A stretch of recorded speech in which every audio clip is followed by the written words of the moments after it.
It happens all the time. A happily newlywed couple are settling down for the night when suddenly one of them farts, ending the bliss forever in the stench of the possessed element that is now hovering around them. Next thing you know, they're in a bitter custody battle as the divorce papers get finalized. If you don't want this to happen to you, then you've got to get the marriage blanket. This ridiculous product sells for just $29.99 plus shipping and handling and promises to protect your union from the bodily functions you experience by insulating you against each other's odors. Made from activated carbon fabric, which apparently is what the military needs to protect soldiers from chemical weapon attacks, the marriage blanket absorbs your flatulence and saves you from a nasty divorce. Of course, a real partnership could survive a little poopy cat, but don't go telling that to all those potential customers. To them, it's just silly nonsense. Legit though, how bad your farts gots to be to make me want to get a divorce with you?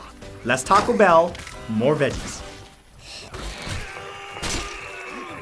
As ripoffs go, few are more clearly not worth your money than those which promise you healthier life and the chance to shed those excess pounds without exercise, like by simply, taking a pill. However, that's just what a number of TV commercials advertised for companies like Informa Natural Products, who in April of 2000 was ordered to settle up with the Federal Trade Commission's charges and pay $10 million in consumer redress after misleading customers with their products. Their products included exercise in a bottle, Fat Absorber, Fat Trapper, and Fat Trapper Plus. Calling these products miracle drugs, the people behind these lies actually had the nerve to try it again, this time falsifying scientific studies and violating the court order by advertising and selling new products, Acceleron and Chitrazine. In case you didn't know, there's no pill that can make you lose weight. It's all proper diet and exercise. Unless it's a laxative, and in which case you probably lose a little bit of weight. Men, when you gotta go, you gotta go. Am I right? But when you're about to tee off on that 10th hole and that urge to pee creeps up on you, what do?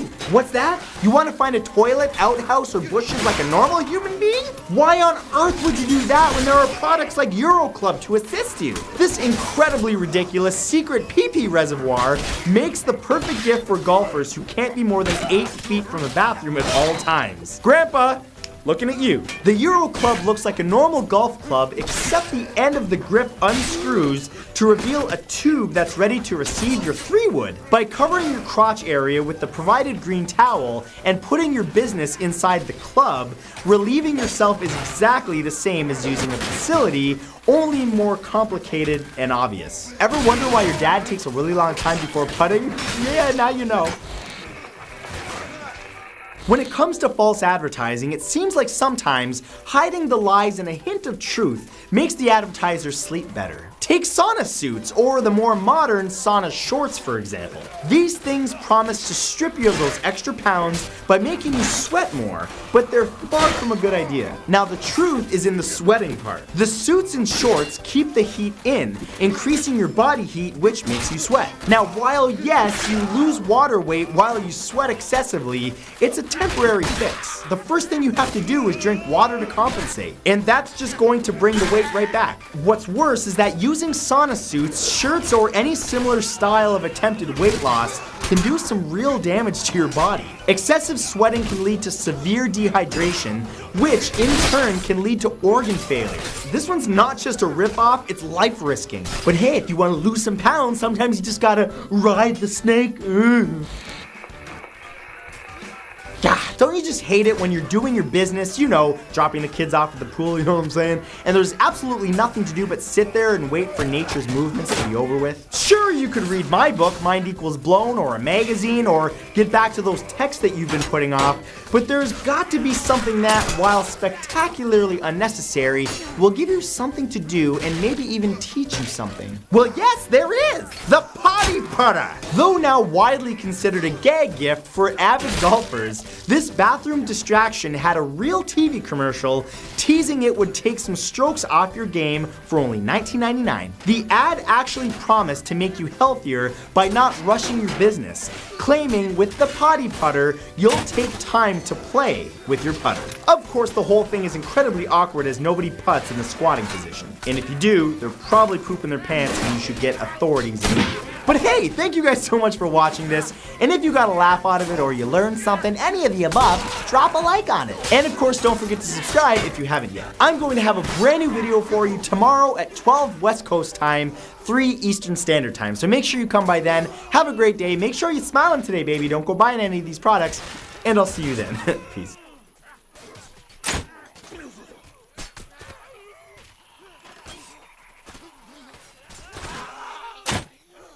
You know, some wars are fought over freedom, and some are fought over pastries.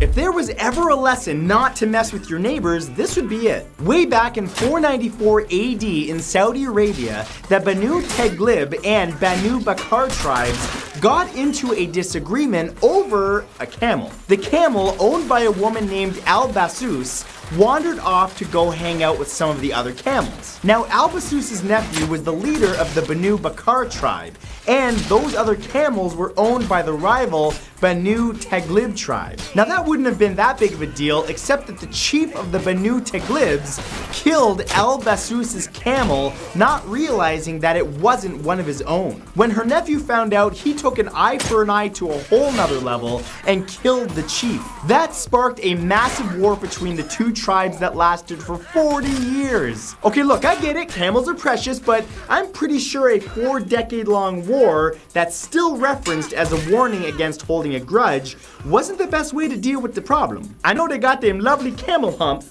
but you just buy another one instead of starting a war and killing people. It's a good choice.